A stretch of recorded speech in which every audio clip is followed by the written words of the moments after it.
It's 5 o'clock in London. It's midday in New York, midnight in Hong Kong, at 4 a.m. in Sydney, 9 a.m. in San Francisco, and 10:30 night in Mumbai. Greetings, good morning, good afternoon, and good evening, depending on where you are in the world.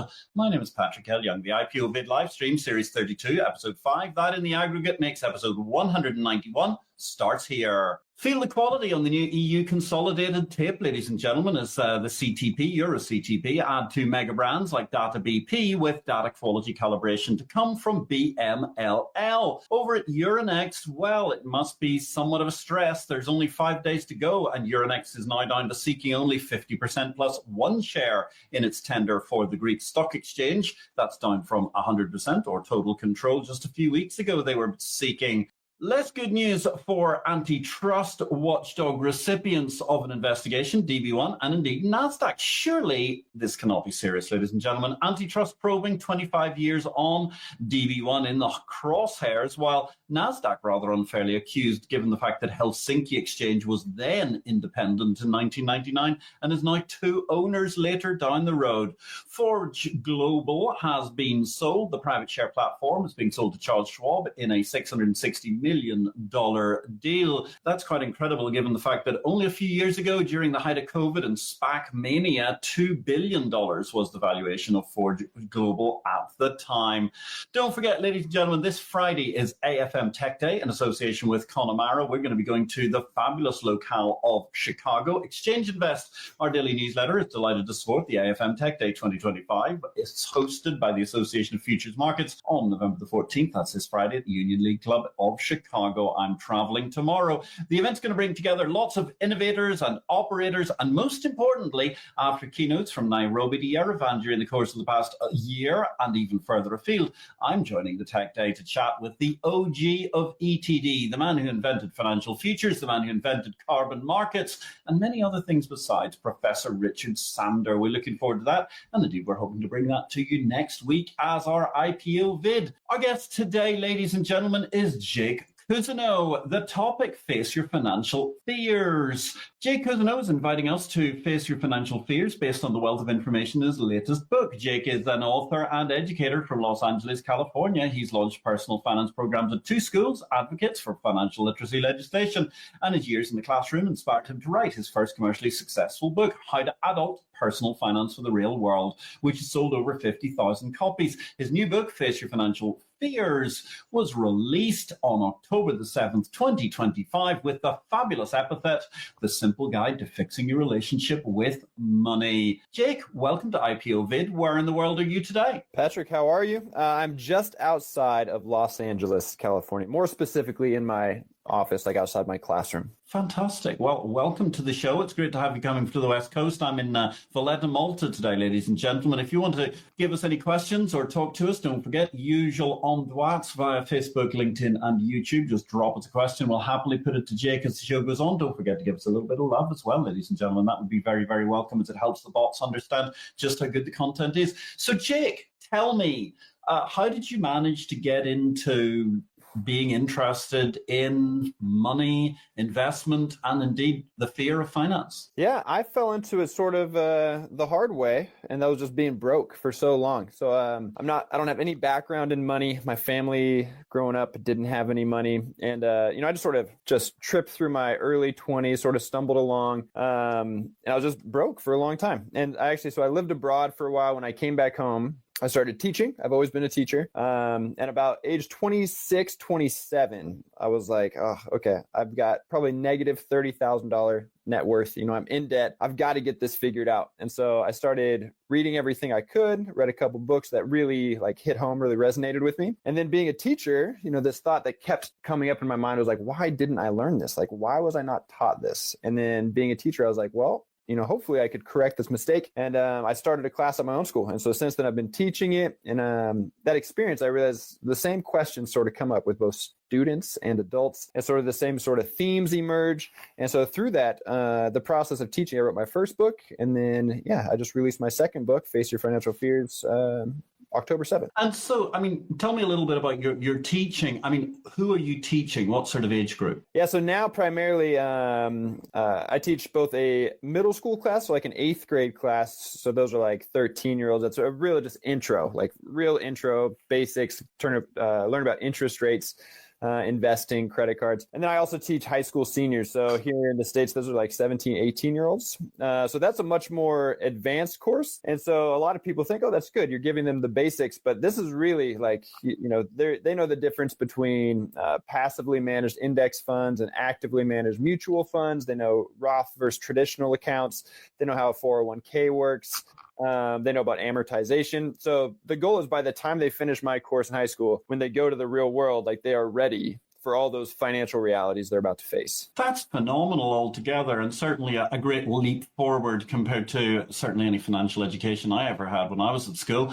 So, I mean, how, as a matter of interest, has that been treated in terms of how does the schools board or the management of the schools that you're teaching in, how have they viewed it? They love it. I mean, everywhere I've gone, and I think this is really, if you're working in any sort of field like business with an idea, when I told people, I teach this class, they say, oh, wait, are you teaching personal finance, like financial literacy? And everybody across the board is like, thank goodness. Like this has been so long overdue. Everybody needs it. Most of the time, whoever I'm speaking to is like, yeah, I wish I had it because I still don't know it. Right. And so the school board, the administration has been super supportive. One of our values at our school is like, our theme is like world ready. And there's like no easier, like lower hanging fruit than financial literacy to say, yeah, this is world ready, right? So, cause I've been in a lot of classrooms where I'm teaching them like, or learning where I'm like, when am I going to, I'll never use this information, but with financial literacy, that never happens, right? So the school board administration, everybody's been very supportive. They've embraced,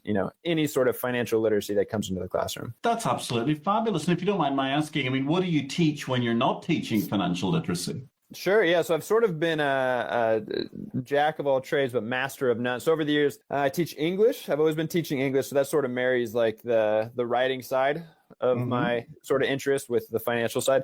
But I've taught U.S. history. I've taught AP psychology. And so, the psychology side, that definitely plays out in my books. I talk about the emotional relationship that we have with money. And then I also teach economics. So depending on the year, sort of a mixed bag, but the reliable ones, I've always taught financial literacy and always taught English. Excellent. Oh, that's quite a fascinating portfolio to be teaching as you go along. It's really, really interesting. And so tell me, a little bit about this book. So what was the gestation of discussing Face Your Financial Fears? Yeah, so after my first book, it has been quite successful. It exceeded my expectations. And so the first book is called How to Adult, Personal Finance for the Real World. And so based on that title, you can assume it's sort of marketed towards younger adults, let's say people in their late teens, early 20s. And in my mind, I had this like very ambitious goal, like everybody's going to read this and, it's going to prepare them for all the things that they're going to face in adulthood. But almost all the reviews, I've gotten many reviews on Amazon. People reach out to me personally on Instagram or email. And most of the people who reach out, most of the people who have like the kindest, most glowing reviews are people in their 30s, 40s, 50s, right? So even though my book is really marketed, or at least in my mind, originally planned for younger people, I realized, nobody has this education. Like every adult I talk to, if they're in their 40s and I say, I teach personal finance, the response is like, oh yeah, they need to teach it these days. But I can just kind of tell. It's like, oh, you don't really know it either. And because whenever people even offer me suggestions, they'll say, yeah, I used to have a class for balancing a checkbook. Like kids need that. I'm like, that's not personal finance. Like most people don't, like the financial literacy worldwide is so low that, people don't really understand what an actual financial literacy course teaches. And so one of the things I realized, I think the age I've come up with is about 35. If you get to age 35, you go from this feeling of, all right, I need to learn this. I need to prepare for retirement. I need to get my budget under control. I need to attack my debt, whatever it might be. By age 35, there's this weird guilt and this weird shame that sort of pervades people's mind. And now they're so sort of embarrassed about it because there's this false perception that everybody around you knows what they're doing with money, right? Everybody thinks, everybody knows what they're doing, but I'm the outlier and I don't know what I'm doing. And that's just false. Like just time and time again, I can't tell you the number of people I've worked with where they feel so bad. We'll get on a Zoom and they'll cry. They're like, oh, I've been putting this off for so long. Like, I've just had this mountain of concern weighing over me. So after meeting with so many people, I was like, I need to write a book that's actually now I've got that first one that hopefully is proactively, solving your problems, or like you just avoid the problems. Now I need the book for the people who are maybe they've already made some missteps, maybe they're in debt and they just don't know how to get out, right? And typically people have such a misunderstanding of money that whatever situation they're in is way worse in their mind than it actually is in reality. So the second book really deals with these emotions, trying to help people understand like nobody knows what they're doing, like for the most part, right? 30% of people worldwide are financially illiterate. So you shouldn't feel bad about it. And the worst thing you could do is just ignore it, right? So I wanted to provide emotional comfort to be like, you got this, but also the second half of the book is tangible steps. Like, here's what you need to do to start building wealth and get yourself, on a positive trajectory. That's very interesting. And actually, I mean, if I may, I'm curious, you give a statistic there saying that you thought 30% of the world were financially literate. I actually think that might be optimistic. Yeah, so the statistic actually in my book is 33%, a survey conducted by Standard & Poor's. And I'll be honest, right. I do think it's lower. And I also wonder what they mean by financially literate. Again, because I think the bar is just so low for, again, when people talk to me like, oh, you teach high school seniors, that's great.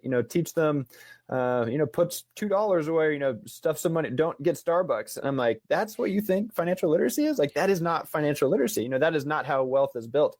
So again, I think the bar just needs to be elevated so much, like as far as our expectations, because again, these things are not particularly hard, but people don't know where to set expectations because again, we're so, illiterate in terms of finance. It's so foreign to us, or it's just so scary to us that we haven't even touched on it.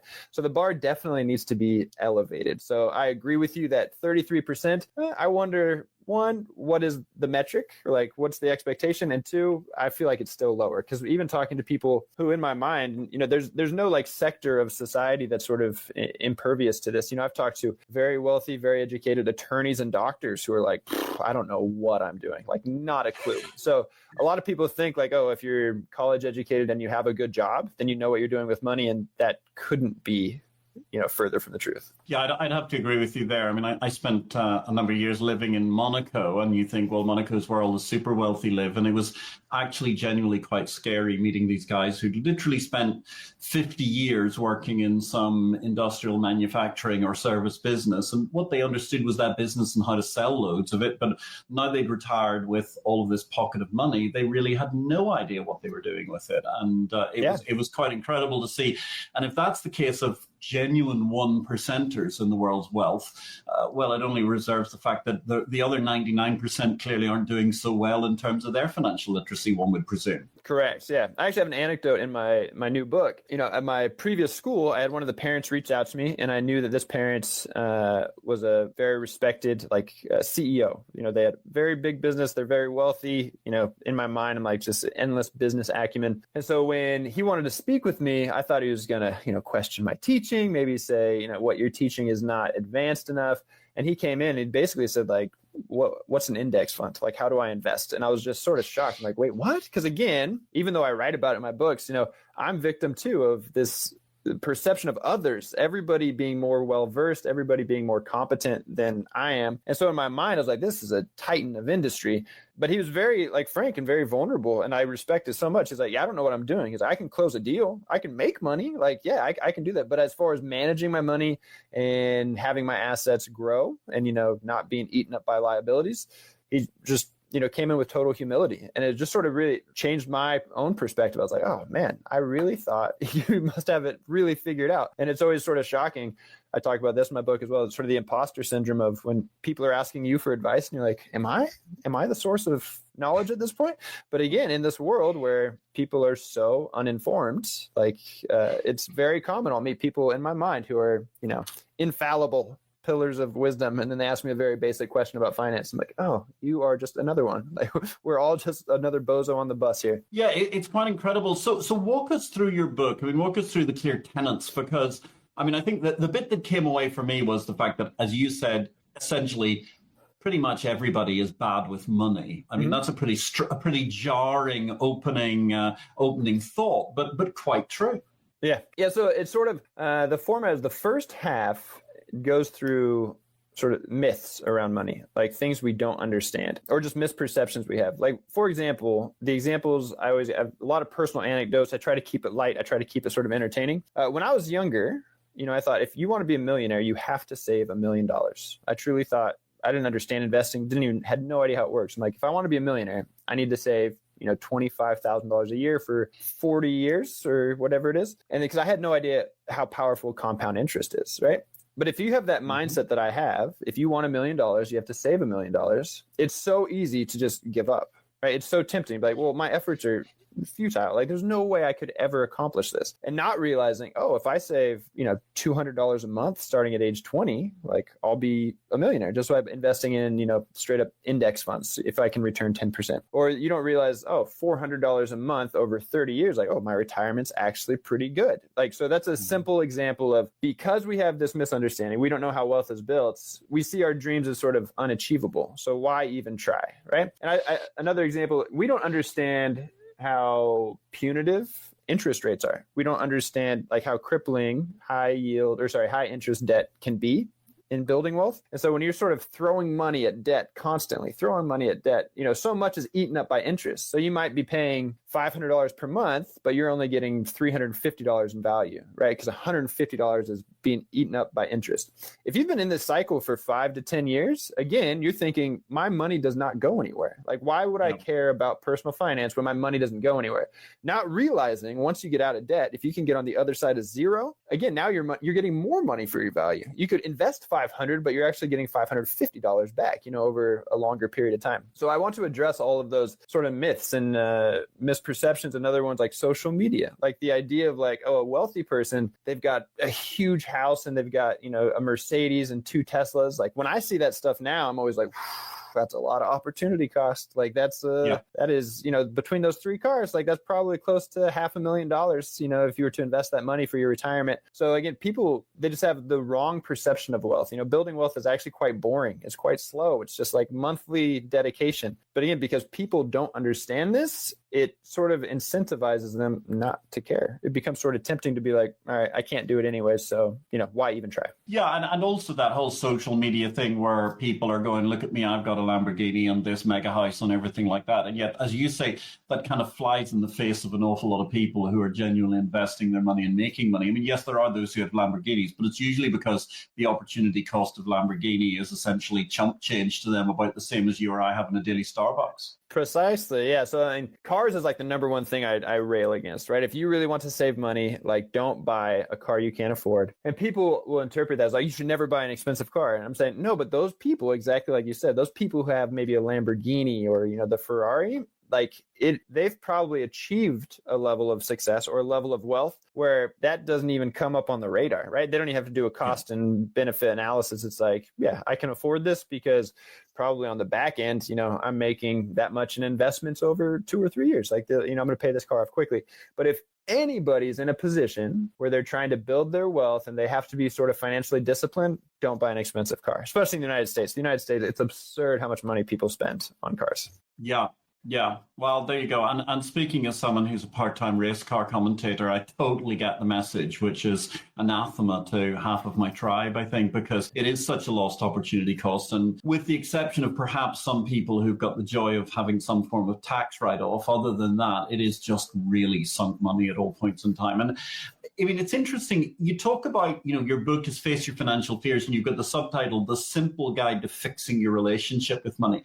And definitely, without wanting to go overly West Coast woo-woo, there is a very weird relationship between the human psyche and money. It's the strangest. It is, being in this field now for over a decade, it is so confusing to me. And there are, I think America's especially pronounced, and honestly, England in my experience, which is limited. So, but the people, I have many friends from England who are, money is so taboo. Like it is such a taboo topic. And the guilt and embarrassment we feel about being financially illiterate, right? Not knowing basic things. Like nobody wants to admit, like, oh, what's an index fund, right?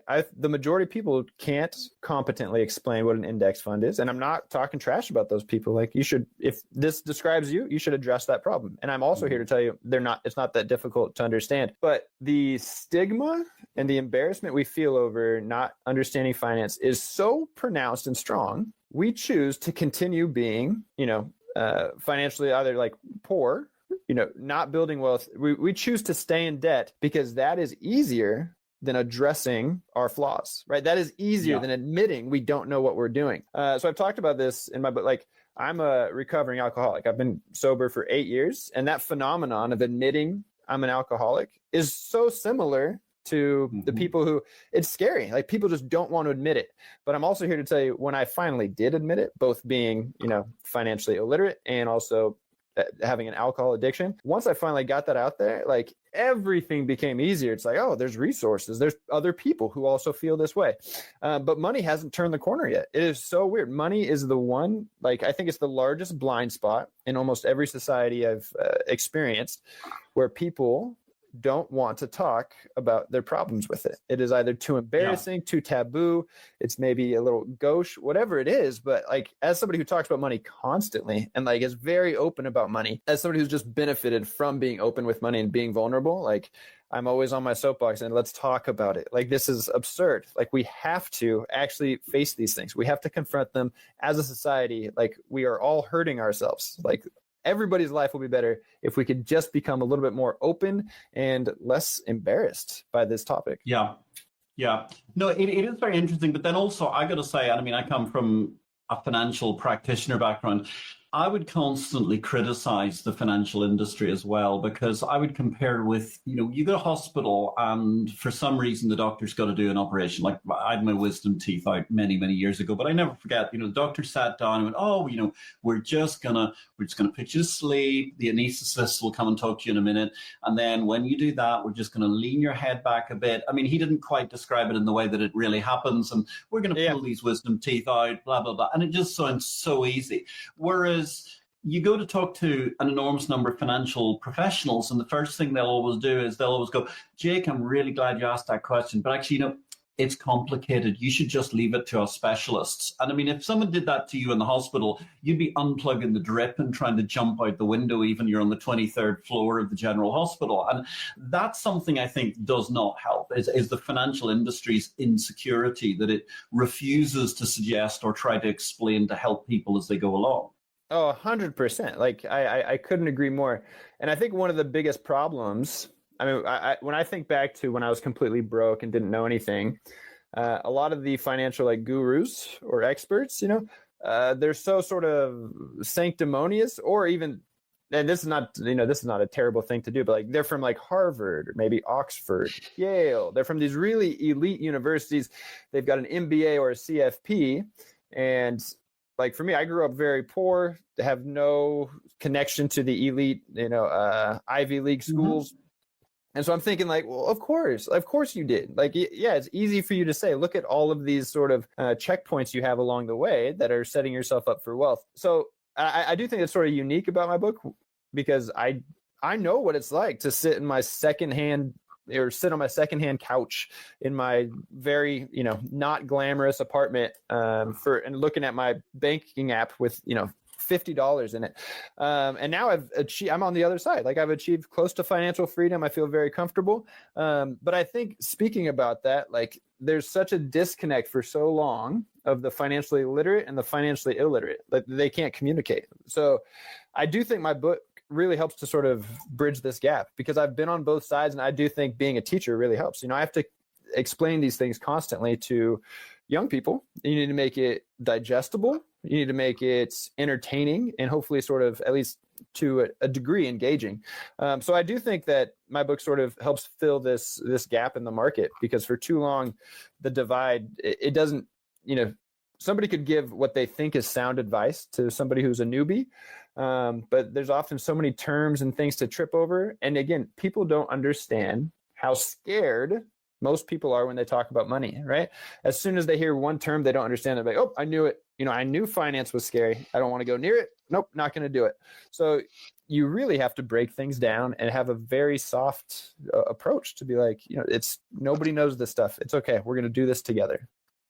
Yeah, and let me ask you one question though, because another issue talking to children, I mean, but I use the word very pejoratively all the way through to high school kids, is how do you keep them engaged in what are sometimes quite arcane topics? Because, I mean, lots of 13, 14-year-olds, even 16, 17-year-olds, they don't really wake up in the morning and think, gosh, index funds sound inherently fascinating. How do you manage to give them? And it also, for some of them, it may just seem like an alien concept, because if you're a kid from a not particularly prosperous background, you probably have a mindset that suggests, I'm never going to be able to afford an index fund as I go along. Correct. Yeah. So my approach, it's a fantastic question. And I think, honestly, a lot of financial literacy sometimes gets a bad rap because teachers don't make it engaging enough. But I think really like the most effective sort of approach I've had, you have to balance it between sort of the extremes of the reality of the current world, right? Like how difficult life can be, just with basic statistics of the people in debt, the people who don't have $500 in savings, the people who have nothing saved for retirement, anything like that, to sort of scare them. You don't want to absolutely terrify them, but to show them like, hey, this is real. But then you balance it with the other side of actually how achievable it is to become a millionaire, let's say. And again, if you're speaking to 18-year-olds, I could be like, do you think you could afford $200 a month? $200 a month, do you think you could do that, up until like retirement age? Because if you can do that, that'll be worth $1 million. And kids are like, wait, what?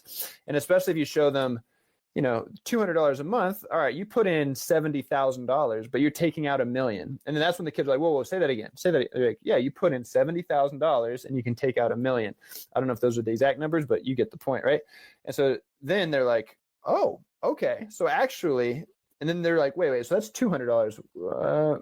What happens if I put in $400? And then you show them like, oh, that'll be 5 million or whatever it is. And then they're like, okay, now I'm excited. Now I can actually see like, yeah, I could do that. So you can't just look at the long-term things. You have to be like, what are the actionable steps today? You have to be able to connect like your current behavior with the long-term results, right? A per month basis is a very good way to do that. So you definitely do have to keep it engaging. You have to both excite them and also let them know, hey, this is no joke. You need to take this seriously. That's very good. I mean, I think that's very commendable and a great way to approach it, because it's very difficult also to manage expectations, because I think particularly amongst the more, let's say, idealistic or perhaps testosterone-laden, there can be a great deal of difficulty with appreciating risk and understanding those sorts of factors. And therefore, there can be a huge mentality of let's put all our money on black and carry on from there, which is obviously something that you've got to try and help all the students appreciate the nature of risk. Yes, absolutely. I mean, I think, just getting them to understand, and this is not just with students, like investing should be pretty boring. It shouldn't be, and it looks like the easiest comparison, it looks like paying your rent every month. That's truly what wealth building looks like, right? If you can have a dedicated behavior of just putting money into an index fund, right? Just being able to consistently make those investments, like that's how you build wealth. And it's pretty boring. And honestly, until you get until about, for me, like year 7, year 8, and you actually like look back, you're like, whoa, okay, I put in 50,000, but now I have 75,000. Like this is actually growing pretty quickly. Unfortunately, you don't get to see that yield. You don't get to harvest those fruits until 5 to 10 years. And so it's really hard for a lot of people who are, especially in today's world where you just seek instant gratification, to get to that point. But then I'm sure you can relate to this. You look back, now I look back on my investments like 10 years ago. I'm like, wow, like I've actually amassed quite a bit of money and it hasn't been that hard. It's just been consistency, right? Just consistent investments each month. But yeah, so it is sometimes hard to dissuade students from like, well, I could invest it all in this crypto or invest it all in this single stock, and let them know like it can be boring. Like it could be more reliable than you think, but you have to be willing to put in the time, and it's not going to be super exciting. Yeah, I think that's a very, very good point altogether. And I'm going to let you have a little rest and catch up, have a glass of water for a second. Jake, I'm here with Jake Kuzno. We're facing our financial fears, which is all about his very exciting new book that has just launched, his second book, which is part of his efforts to try and help the world better understand financial literacy. People who could do with a little bit of exercise and understanding of financial literacy could include the UK government, frankly, ladies and gentlemen. The UK's new exit tax says it all. Desperation dressed up as policy. Here's this week's short video. Meanwhile, in Big World, the simply inept UK government remains an even worse mix of haphazard idiocy working at the expense of economic logic. The latest attempts to balance the UK budget, which has been bloated by unaffordable payola to the trades union backing the Labour Party, apparently involves the UK Chancellor Rachel Reeves looking to break manifesto promises on income tax with rises there and a whole new seam of government imports. Most disastrously stupid amongst the latest round of desperate proposals are plans to impose a 20% exit tax on those seeking to take their wealth and expertise overseas from the UK. Having departed Britain, warning that the Blair administration would set the UK on a slippery slope to ruin. I must admit I'm somewhat relieved to be overseas, to put it mildly. Fate of the UK, however, that looks much more challenging. For more in Big World, like or follow. And that brings us elegantly to our books of the week, ladies and gentlemen. Couple to catch up on here. From November the 1st, we had The Uncomfortable Truth About Money with Paul Podolsky, who was on the show IPO-VID just a few weeks ago. And actually a very, very handy book to compare and contrast and use alongside the Face Your Financial Fears that we're discussing today with Jake Cousineau. That's also an excellent tome with a very blunt message about how you can understand money better. And certainly for those looking for financial literacy, well worth a read. And indeed, Wall Street's Blind Spots by Jose Mayora, who was our guest just 2 weeks ago. Another excellent read for those of you who are trying to polish up your investment skills and better understand how the world of investment works. Those are two of our latest books of the week, and you can catch the latest book of the week will be in Exchange Invest Macro Weekend Edition, which is entirely free, and that's available on a Saturday. You can sign up to that via exchangeinvest.com. And don't forget, of course, if you want to subscribe to all the news about the world of the bourse business, then Exchange Invest is the place to be Monday through Friday, $499 per user year if you want to be as well informed as the leaders in the world bourse business. So coming back to facing our financial fears here and this very interesting conversation with Jake Cousineau. I mean, Jake, it is intriguing because the relationship element of money seems to me to be something that people really do have. I mean, good grief, there are a bad enough number of divorces in the United States of America, but the sheer number of bad relations that are going on or bad romances that are taking place with money seem to be almost endless. It's true. Yeah. I mean, like what people don't understand is the relationship with money pervades almost everything around you. Like you mentioned marriage, right? I don't know the exact statistic, but this is the majority of disagreements, fights are some way related to money, right? And especially if you think about even the way people are raised, right? What are your ideas of money? Are you a saver? Are you a spender? Do you invest? Do you not invest? What do you consider a frivolous amount of money? What, all these things have to be discussed with a partner. Generally, because money is such a taboo topic, or I don't want to say nobody, but it's very rare to sit down early in a relationship and be like, what are your views on money, right? You got to hammer these questions out. And people will be like, some people might even think that's weird, again, because they're like, ooh, that seems like an uncomfortable or strange conversation. But these are big deals. These are going to come up and these can cause serious problems in a relationship. But they pervade just about every aspect of your life. Yeah, and actually we've got a question to that effect, which I think is very interesting, coming in from Desiree Lumen. Thank you so much, Desiree, for your question. She's asking the very simple question, how can young professionals begin to invest with minimal risk? That is a great question. So again, if you want to invest, the best way that I recommend is, a lot of people have ideas of like they need to get into, buying housing or maybe buying condos and renting it out, and or they can make a quick buck in day trading or something like that. And these things, I suppose you can, make money. You can make quite a bit of money doing these things. But the easiest way to get started is just investing in index funds. And if you don't know what an index fund is, it just means, for the most part, if you were to, like in the United States, we have the S&P 500. S&P 500 is an index, and all it tells you is how the market as a whole is doing, right? So if you invest in an index fund, you are not investing in a single stock. You are investing in the stock market, right? So it is much safer in the sense of if one company completely tanks, not all of your money's in there, right? You're going to be okay.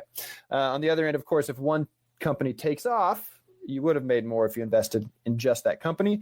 But an index fund really keeps you diversified. On average, it returns about 10% per year. And especially if you're young, that's a great return. Like that is a great return. If you can get 10%, you're going to double your money about every 7 to 8 years, whatever you put in there. So other great thing about it, it's not you could put in whatever amount you want. You could start with $100 a month, $50 a month, $200 a month, whatever you can afford. But starting that way is the easiest and sort of cheapest way to build wealth. If you want to buy property, you have to have a down payment. You got to pay for taxes, insurance. There's just like so many costs. And again, that's unfortunately what a lot of people think of building wealth is. But the easiest way is just a low cost index fund. And if you want to know more about that, I've got videos online. My books both explain it. But the short answer, low cost index funds keeps you boring, but also keeps you diversified, and it's a reliable investment. Great answer. Thank you very much for the question, Desiree. Thank you, Jake. Tell me one thing, Jake. I mean, when you've been writing your 2 books to date now, is there one particular thing that completely surprises you about people's relationship with money, or indeed how people go about investing? I think, again, the biggest thing that surprises me is even with adults, I could be talking to an adult, sitting with them, and I'll be like, all right, today we're going to talk about your budget or maybe talk about some strategies. And I'll say, like, for us, we have the 401k. So for international, it's just a retirement account. And in that retirement account, you're probably going to invest in the stock market. But I'll ask grown adults, 40-year-old people, 50-year-old people, say, do you know how a 401k works? And they'll say, yes. They will lie to me in the face, and they'll say, go ahead and explain it to me. And they can't do it. And I'm not saying that to make fun of them. Like, people don't know. You should not feel bad about that. I highlight that because they will sit down with me. They will seek my counsel, knowing I understand these things. They'll take the brave step of like, I'm going to meet with Jake. And then when they're face to face with me, the guilt over money and the embarrassment is so strong, they won't ask the question that they came to ask. So I think that for me is the most surprising. People do not want to admit this, even when the format of our conversation, the existence of our conversation, the fact that you've come to me to ask for advice, implies that you don't know what you're doing with money, or you're not as competent as you should be. And they will still remain sort of silent or deflect because of the shame. So in short, the amount of shame and guilt people feel is incredible. So if you are one of these people, don't feel like some weird outlier. Like, you are one of many. So there are so many people that feel the exact same way. Yes, it's quite incredible how the great mass of people all feel that fear. And they also, as you say, there's such an element of envy where people are convinced that the guy next door is doing better just because he's got a brand new Chevrolet Corvette or something, which to all intents and purposes, no one can tell how much money he's got, because if he's leased the thing, it means he doesn't actually have a cent in the bank. He probably has a massive credit card debt, for all we know. Correct. Yeah. The things that we consider symbols of wealth, for the most part, are just markers of liability.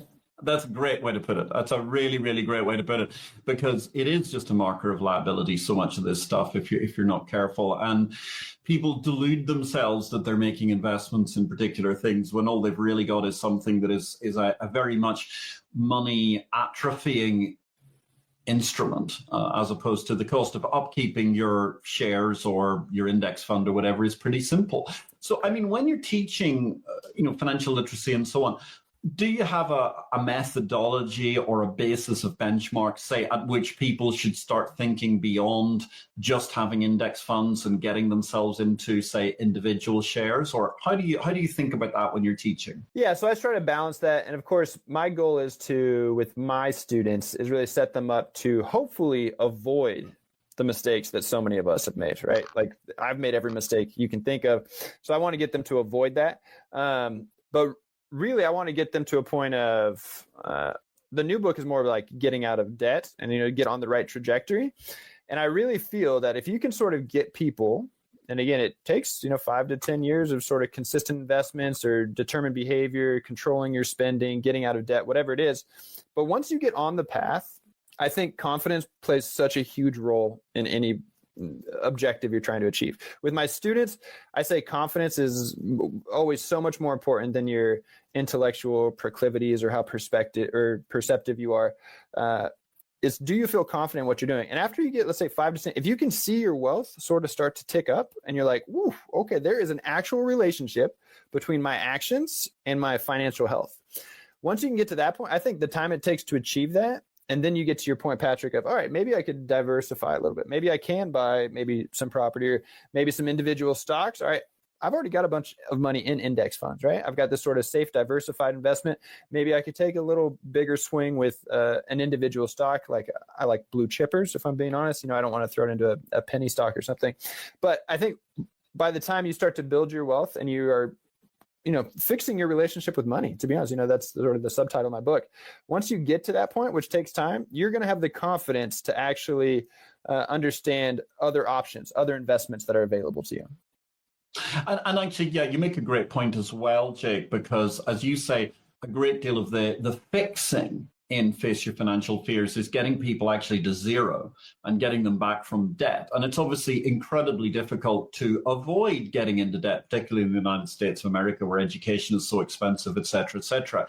Correct. I mean, run us through, because you had really some very, very interesting thoughts in how people can try and help themselves to ease their way out of debt without having to go cold turkey and live like a monk instantaneously. I mean, so the first point you raised, like I have almost an entire chapter dedicated to like the triumph of a $0 net worth. Like it's so hard. Like getting out of debt is so difficult because that phenomenon I said earlier, you're throwing $500 at something, but you only get $350 in value. So if you have gotten to zero, like that is huge. That is so huge. Like, so a lot of people think, oh, I'm in debt, negative net worth, like I'm a failure. No, you're not. You're just swimming up against a very strong current.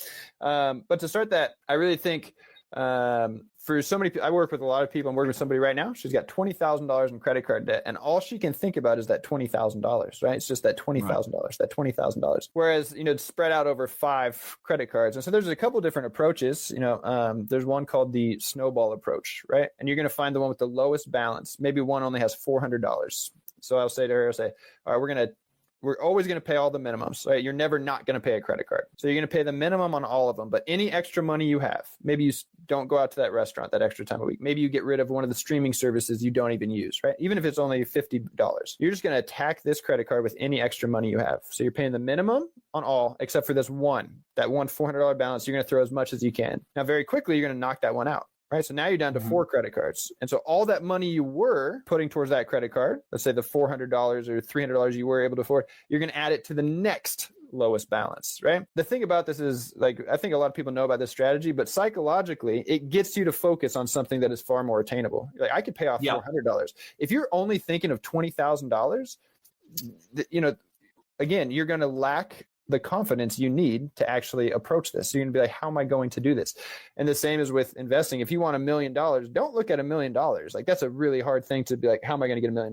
But if you could say, can I do $300 a month? Like, ooh, that is something I can actually do. And debt sort of works the same way. You have to ask, what can I do this month, right? Finance is built around the month. You pay your bills monthly. So you need to, I always say that you have to win each month. Like, what can you do this month to knock it out? And over time, the one through line in all finance is time. Time is your best friend, right? The longer you can stay invested, the longer you can actually be in the market, the more your money's going to grow. So you have to win each month to do it. Yes, you got to win each month, and you've got to just gradually work your way forward. And I think you're quite right, trying to find small goals that can break off the debt. At least people think, oh, I've paid off one card, let me try then on another, et cetera, definitely gives people a sense of advancement. And it's obviously also very difficult for a lot of people because they do end up with a swinging amount of debt from being students in the United States of America, which makes life particularly challenging as well, even though the repayment for that is somewhat different. Correct. Yeah. I mean, the student debt, my first book really focused on the student debt. And so obviously, like, trying to get out of that debt is going to be the sort of the same strategy. You just got to focus 1 month at a time. And again, people don't realize, like, especially in your 20s, I'm always like, I didn't have very much money, basically no money in my 20s. But if you can sort of grind early, like it makes, and I know it's easy when you're in your 20s to think the 30s, they're so old, right? But being in my 30s have been great, right? If you just sacrifice a little bit and try to pay those off a little bit more aggressively, and again, getting to $0, right? Getting out of debt is so huge. The earlier you can do that and have your money actually start to get a return on investment rather than being eaten up by interest, it is huge. Yeah, but the United States, for me, like, telling my students, I sit down with each student, the seniors, and say, all right, if you choose, we look at the schools they're going to do or the schools they're applying to. I'll say, if you choose this school, school X, this is what your monthly payment's going to be. And so if you break it down into monthly payments, again, that's tangible for kids. If you tell them $100,000, that means nothing. Like, okay, $100,000. But if you see, hey, every month you're going to have to pay this much every month for 10 years. They're like, wait, what? $1,000 a month for 10 years? Or, it could be even higher. So on that end, the student debt, I'm really trying to persuade them to do more affordable options. And there are more affordable options.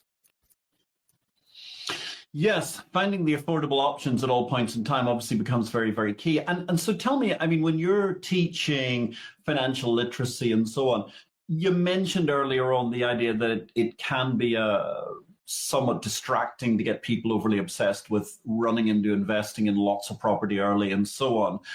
What way do you try to teach people into the fine art of getting themselves into the property market and how that fits in holistically with their investment portfolio? Yeah, so my strategy, again, is more foundational. I don't really get into, let's say, property management or investing into property. Mm-hmm. I do have a section on my first book that's much more budgetary in nature, in the sense of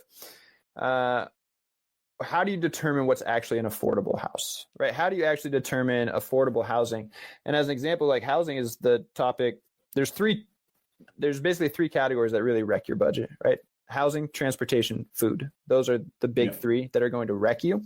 And so, in the United States, basically of your take-home monthly pay, you do not want your rent to exceed 40%. Ideally, it'd be less than 30%. But of course, in today's world, it's very hard to find housing in general. So my approach more focuses on like, how do you find affordable housing, or even the home buying process, how much you should put down. But no, so I don't have real strategies I don't go into, actually buying properties and renting them out. It's much more of like, how do you know when your housing is wrecking your budget? And how do you know when it's like, ooh, okay, if it's only 25%, now you're in a position to build wealth. If you're paying 50, 60% of your paycheck to housing, it's going to make it very difficult to reach your goals, get out of debt, build wealth, whatever your financial goals are. No, I get it. I totally understand. And I mean, look, that's a very, very reasonable approach to try and teach people, because I think the other thing is that an awful lot of people try to teach financial literacy as something that should involve being very, very regimented. Mm-hmm. Whereas I think one of the key factors is you do have to be flexible about how people go forward. That's correct. Yeah. Personal finance is not, another misperception is it's just like austerity measures, right? So I have to clip coupons. I can't have fun. I can't do this. I can't do this.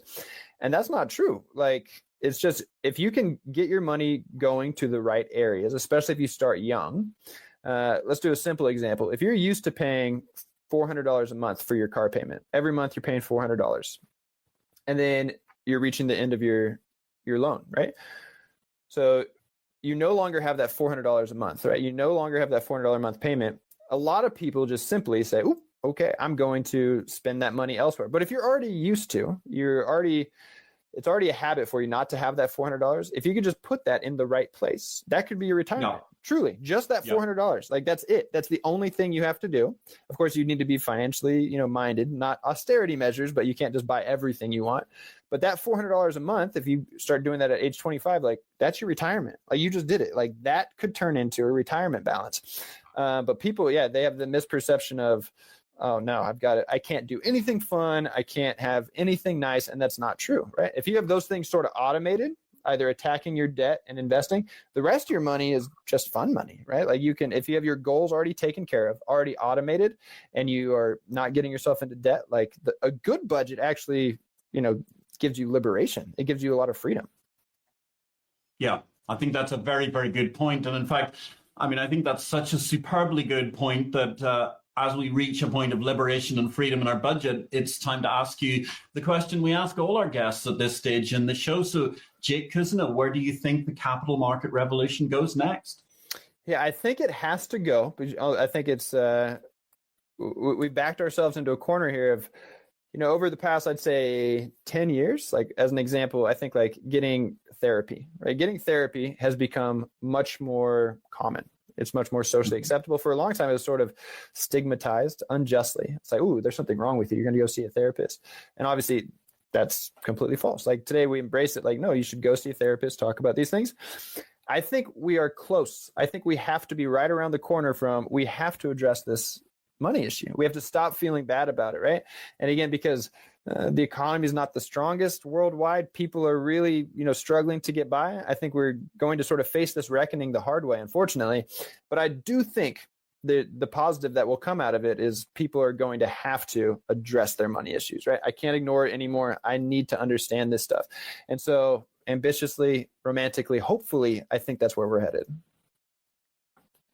Ladies and gentlemen, that's been a gripping hour today. We've been facing our financial fears with Jake Cousineau. Go out and catch a copy of his book. No matter how financially literate you feel, I can assure you, you're going to learn something from it. It's a great read altogether. It was a pleasure to have you on the show, Jake. Thank you very much for joining IPO-VID 191. Thank you very much to our production team, to AJ, Desiree, and Kim. Also, thanks to Desiree for the great question during the middle of the show. Next week, we're intending to be back with some edited highlights from the AFM conference, which is going to be taking place on Friday at the Union League Club, AFM Tech Day in association with Connemara EP3, and I hope that we will be bringing you my conversation with the OG of ETD, the man who invented financial futures, the man who invented carbon markets, and much else besides, the great and the unique Professor Dr. Richard Sander. Ladies and gentlemen, this has been IPO-VID episode number 191.